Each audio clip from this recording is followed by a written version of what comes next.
آپ کے staff member کتنے ہیں؟ یہ 16 ہیں، 17 ہیں ٹوٹل، ایک آئے نہیں اس وقت، 16 ہمارے۔ اچھا، آپ میں سے ہر ایک روزانہ 2 نفل پڑھتا ہے اپنے اسٹوڈنٹس کے لیے؟ جی۔ اگر آپ لوگ سارے پڑھنا شروع کرتے ہیں 2 نفل، تو اس کا مطلب 4 سجدے، اور کتنے ہو گئے سجدے؟ 64۔ اور اسٹوڈنٹ ہیں آپ کے 85؟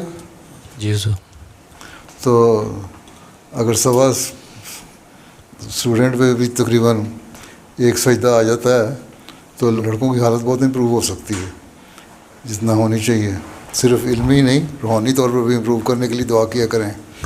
آپ کے جو پرانے استاد تھے سارے، پرنسپل صاحب، ملک ظفر الرحمان صاحب اور دوسرے لوگ، مرزا صاحب وغیرہ، سارے ان کو یہی باتوں سے پتہ لگتا ہے کہ وہ اپنے اسٹوڈنٹس کے لیے روزانہ 2 نفل ضرور پڑھا کرتے تھے۔ جی سر۔ وہی عادت آپ لوگوں میں ڈالنی چاہیے۔ آپ ان سے پوچھا کریں نا، میٹنگ جو اسٹاف کی ہوتی ہے اس میں بتایا، توجہ دلاتے رہا کریں۔ جی انشاءاللہ۔ تو باب طلبی کی ضرورت نہیں، توجہ دلانے کی ضرورت ہے۔ جی ٹھیک ہے، دعاؤں پہ ذرا زور ہو۔ باقی یہاں کا جو مزاج ہے اسٹوڈنٹس کا، یہاں طریقہ جو پڑھانے کا ہے اس کی ان کو عادت ہے۔ تو صرف جامعہ کی جو پڑھائی ہمارے پاکستانی طریقہ ہے رٹا مارنے کا یا سمجھانے کا، وہ نہیں ہونا چاہیے۔ نئے نئے طریقے ایجاد کرنے چاہیے، کس طرح ان کو سمجھ آئے۔ کیونکہ پاس تو ہو جاتے ہیں سارے، لیکن میں نے دیکھا ہے بعض دفعہ پوچھو سوال تو کوئی جواب نہیں آ رہا ہوتا، حالانکہ گہرائی میں جا کے ان کو پتہ ہونا چاہیے۔ جتنا پڑھیں اتنا علم تو گہرائی میں ہو نا۔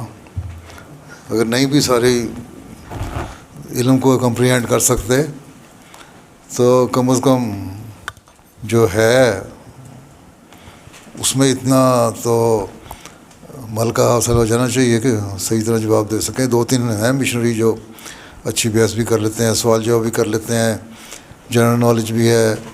غیر مذہبی جو سرگرمیاں ہیں، بعض وہاں اسلام کی تعلیم کی ان کے متعلق بھی باتیں کر لیتے ہیں، اسلام کی تعلیم کے حوالے سے ان لوگوں کو بھی جو مذہبی نہیں ہیں۔ اور سیاسی بھی کوئی لیکچر اس طرح ہوتا ہے، مختلف فیلڈز کے لوگوں کو، ماہرین کو جی بلائیں، بلاتے ہیں۔ اور صرف احمدیوں کو بلاتے ہیں، غیر احمدیوں کو بلا لیتے ہیں؟ ابھی تک تو صرف احمدی ہی آتے ہیں۔ غیروں کو بھی بلا سکتے ہیں آپ، ایکسپرٹس کو، سائنٹسٹ کو، ڈاکٹر کو، جی پولیٹیشنز کو، مختلف لوگوں کو جن کا علم ہے مختلف فیلڈز میں، لیکچر کے لیے، تاکہ ان کا ذرا دماغ کھلے، روشن ہو۔ لیکن یہ بھی ساتھ خیال رکھنا ہے کہ ان کی باتیں سن کے صرف دنیا کی طرف نہ رجحان ہو جائے۔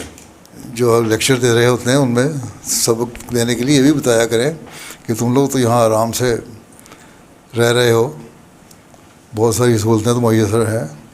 پاکستان میں تو مولویان کو، جن کے زائد ذرائع آمد نہیں ہیں، ان کو پتہ ہی نہیں ہوتا کہ کس طرح گزارا کرنا ہے، لیکن کام کر رہے ہیں۔ استاد بھی وہاں کے جو جامعہ کے ہیں ان میں بھی بہت ایسے ہیں ان کا مشکل سے گزارا ہوتا ہے۔ آپ لوگ آرام سے بیٹھے ہوئے ہیں، اور پھر اللہ تعالیٰ کا شکر ادا کرتے ہوئے پھر محنت بھی اتنی زیادہ کرنی چاہیے آپ لوگوں کو۔ یہ کہنا ہے کہ 6 گھنٹے میں نے پڑھا لیا اور 2 گھنٹے میری بعد میں یا رات کو میری ڈیوٹی ہو گئی، ٹیوٹوریل گروپ ٹیوٹر بن گیا میں، تو اس سے میرا گزارا ہو گیا، یہ نہیں ہوگا۔ کم از کم استادوں کو اپنے جو پڑھائی کے لیکچر تیار کرنے کے لیے 2-4 گھنٹے وقت دیتے ہیں لیکچر کے لیے، اس کے علاوہ ذاتی مطالعے کے بھی تو 5-6 گھنٹے چاہیے نا۔ اور اس کی عادت ڈالیں تاکہ زیادہ محنت کی عادت پڑے۔ یہ 6 گھنٹے کے بعد پھر چھٹی ہو جاتی ہے، پھر اس کے بعد جو جامعہ میں چھٹیاں ہوتی ہیں ان میں بھی فارغ ہی ہوتے ہیں اکثر، کوئی کام نہیں ہے۔ جی حالانکہ آپ لوگ رفع میں بھی رہے ہیں، آپ لوگوں کو پتہ ہے کہ وہاں بعض لوگ خدام الحمدیہ ہے، دوسرے کاموں میں مصروف ہو جاتے تھے، بعض ٹھیک ہے بعض نہیں ہوتے ہوں گے، لیکن بہت ساروں کو کام مل بھی جاتے ہیں، تو ایکسٹرا کام کر رہے ہوتے تھے شام کے وقت بھی۔ اور اگر نہیں تھے تو کم از کم ان کو کہا جاتا تھا کرو۔ تو یہاں اسی بات کو لے کے، جیسا کہ میں نے کہا ہے، شکر گزاری جو ہے اس کا تقاضا پورا کرتے ہوئے کم از کم زیادہ سے زیادہ وقت دینا چاہیے، اور بہتری کے لیے سوچنا چاہیے کہ کس طرح ہم طلباء کا معیار بہتر کر سکتے ہیں، کس طرح ان کی صرف علمی نہیں بلکہ روحانی اور اخلاقی حالت بہتر کر سکتے ہیں، اور وہ اسی صورت میں ہو سکتا ہے جب ہماری اپنی حالت بہتر ہو۔ جو معیار ہونا چاہیے وہ ہے نہیں۔ یہاں والوں کو میں یہی کہتا ہوں، آپ لوگوں کے لیے کہتا ہوں، باقی جامعہ والوں کو بھی، تو اس معیار کو حاصل کرنے کی کوشش کریں، کیونکہ آگے چیلنجز بہت زیادہ آنے ہیں۔ روایتی کام کر کے آپ دنیا کا مقابلہ نہیں کر سکتے، نئے نئے راستے ایکسپلور کرنے ہوں گے، وہ تلاش کریں نئے راستے، کس طرح آپ خود بھی بہتری کر سکتے ہیں اپنے حالتوں میں، اور کس طرح اپنے طلباء کی حالتوں کو بہتر کر سکتے ہیں۔ اگر دنیا میں انقلاب پیدا کرنا ہے تو پہلے تو آپ لوگوں کو خود دیوانہ بننا پڑے گا، پھر اگلے دیوانے پیدا کریں گے۔ اسی طرح یہ بھی بتائیں ان کو کہ ان کے جو ڈریس کوڈ کیا ہوتا ہے، پروٹوکول سارا ہونا چاہیے، ایک ذمہ داری کا احساس ہونا چاہیے اپنے کاموں کی، اور پھر اپنی حالتوں کی بہتری کی ظاہری حالت بھی ہو، اچھی ہو۔ یہ بنیادی چیزیں ہیں، یہ جامعہ کے اندر پیدا ہونی چاہیے۔ جب وہ نکلے تو ایک ایسا ہیرا بن کے نکلنا چاہیے جو پوری طرح تراشا ہو، تاکہ میدان میں جا کے پھر نہ امیر صاحب کو شکوے ہوں، نہ مشنری انچارج کو شکوے ہوں، نہ لوگوں کو شکوے ہوں۔ جامعہ میں 7 سال لگائے ہیں، اتنا صلاحیتیں ہونی چاہیے نا کہ جہاں بھی جائے، جس جگہ بھی لگایا جائے، وہاں وہ پورا کام کرے۔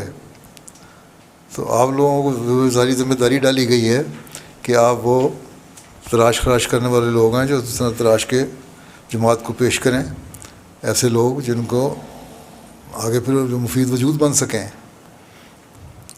صرف یہ کہنا ہے 2-4 پیریڈ لے لیے میں نے، خامسہ رابعہ کو پڑھا لیا، اور میں نے معاہدہ اولا کو پڑھا دیا، اور میں نے عربی پڑھا دی، اس کے بعد میں گھر جا کے سو گیا، یہ تو کوئی بات نہیں ہے۔ اپنے خود جائزے لیں، خود دیکھا کریں کہ آپ نے علاوہ لیکچر تیار کرنے کے، جیسا کہ میں نے پہلے کہا ہے، کتنے گھنٹے مطالعہ کیا ہے۔ آپ لوگ تو علمی لوگ ہیں، آپ لوگوں تو ویسے ہی کتابی کیڑا ہونا چاہیے۔ علاوہ ایک ورزش کے صبح اٹھیں، تہجد کے بعد، نماز فجر کے بعد تو آدھا پونا گھنٹے کی واک کریں۔ اب تو ویسے ہی سردیاں آ رہی ہیں، موسم ذرا راتیں لمبی ہو گئیں، یہ بھی نہیں بہانا ہے، رات کو کافی سو لیتے ہیں۔ اور اس کے بعد تازہ ہوا میں سیر کرنے کے بعد، گرمیوں میں بھی اگر ریسٹ کرنا ہے تو گھنٹہ 1.5 گھنٹہ ریسٹ کیا، اس کے بعد پھر کام شروع کر دیں۔ اس سے آپ دیکھ لیں گے آپ کے ذہنوں کو بھی ایک تقویت پہنچے گی، جلا ملے گی، اور آپ کی جسمانی طور پہ بھی آپ بہتر ہوں گے۔ تو یہ چیلنج ہے آپ لوگوں کے سامنے۔